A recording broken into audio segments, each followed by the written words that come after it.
ഞാൻ doctor Biju Chandran, senior chief consultant HPV and liver transplant surgery, Rajagiri hospital, Cochin. ഞാനിപ്പം സംസാരിക്കാൻ പോകുന്നത് ലിവർ ട്യൂമേഴ്സും അതിൻ്റെ ഓപ്പറേഷനെ പറ്റിയാണ്. സാധാരണ നമ്മൾ സ്കാൻ ചെയ്യാൻ പോകുമ്പോൾ അവിടെ ഒരു മുഴ വരികയും അതിനുവേണ്ടി ഫർദർ ടെസ്റ്റ് ചെയ്യാൻ വേണ്ടി ഡോക്ടേഴ്സ് പറഞ്ഞിട്ടാണ്, റെഫേർഡ് ആയിട്ടാണ് പേഷ്യൻസ് യൂഷ്വലി നമ്മുടെ അടുത്ത് വരുന്നത്.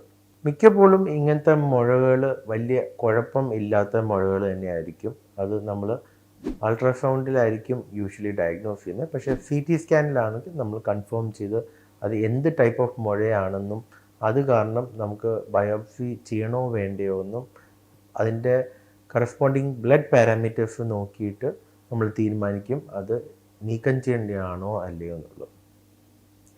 ലിവർ നമുക്ക് എല്ലാവർക്കും അറിയാവുന്ന പോലെ ഒരു 1.5-2 കിലോ വരുന്ന ഒരു ഓർഗനാണ്.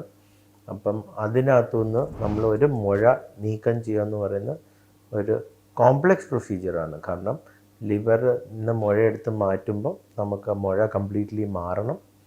അതുപോലെ തന്നെ വേറെ രക്തക്കുഴലിനോ പിത്തകോശയിലോ ഒന്നും ഡാമേജ് വരാൻ പാടില്ല. അതുപോലെ തന്നെ നമുക്ക് അത് കംപ്ലീറ്റായിട്ട് ക്യൂർ വേണം. ഇതിൻ്റെ ഒരു പ്രത്യേകത എന്ന് വെച്ചാൽ ലിവർ നമ്മുടെ വാരിയലിൻ്റെ അടിയിലിരിക്കുന്ന ഒരു ഓർഗനാണ്. അപ്പം അതിലോട്ട് ഒരു ആക്സസ് കിട്ടണമെങ്കിൽ നമ്മൾ ഓൾമോസ്റ്റ് ഒരു 15-20 സെൻറ്റിമീറ്റർ വരെയുള്ള മുറിവ് ഉണ്ടാക്കി വയറ് തുറന്നിട്ടാണ് ഓപ്പറേഷൻ ചെയ്യുന്നത്.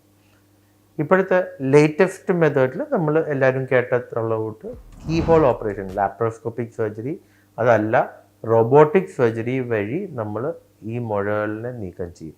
അതുകൊണ്ടുള്ള അഡ്വാൻറ്റേജ് എന്തുവെന്ന് ചോദിച്ചു കഴിഞ്ഞാൽ നമുക്ക് ഈ പറഞ്ഞിട്ട് 15-20 സെൻറ്റിമീറ്ററുള്ള മുറിവ് ഉണ്ടാക്കാതെ തന്നെ ചെറിയ മുറിവിൽ കൂടെ തന്നെ നമുക്ക് ഈ കോംപ്ലക്സ് സർജറി ചെയ്യാൻ പറ്റും. സാധാരണ ലിവറിൻ്റെ മുഴയുടെ സൈസ് അനുസരിച്ചും അതിൻ്റെ ലൊക്കേഷനും അതിൻ്റെ അടുത്തുള്ള രക്തക്കുഴലും അതുപോലെ പിത്തകോശങ്ങളുടെയും അതിൻ്റെ റിലേഷൻ വെച്ചിട്ടാണ് നമ്മൾ സർജറി പ്ലാൻ ചെയ്യുന്നത്. സർജറി പ്ലാൻ ചെയ്യാൻ വേണ്ടി നമ്മൾ imaging like CT scan, MRI scan, അത് സ്പെഷ്യലൈസ്ഡ് ആയിട്ട് നമ്മൾ അതിനെ വ്യൂ ചെയ്യാൻ വേണ്ടിയുള്ള ഒരു പ്രോട്ടോക്കോളിലാണ് നമ്മൾ ആ സ്കാൻസ് എടുക്കുന്നത്. അത് വെച്ചിട്ടാണ് നമ്മൾ ഓപ്പറേഷൻ പ്ലാൻ ചെയ്യുന്നത്. ഞാൻ ഈ പറഞ്ഞ കൂട്ട് ഈ ഓപ്പറേഷൻ ചെയ്യുന്ന ഒരു കോംപ്ലക്സ് സർജറിയാണ്. അത് നമ്മൾ ഹൈ വോളിയം സെൻറ്റേഴ്സിലാണ് യൂഷ്വലി ചെയ്യുന്നത്. അത് ഈ പറഞ്ഞ റോബോട്ടിക്, ലാപ്രോസ്കോപ്പിക് ഇതുപോലത്തെ ലേറ്റസ്റ്റ് ടെക്നോളജീസ് വെച്ച് ഈ ഓപ്പറേഷൻ നമുക്ക് ചെയ്യാൻ പറ്റും.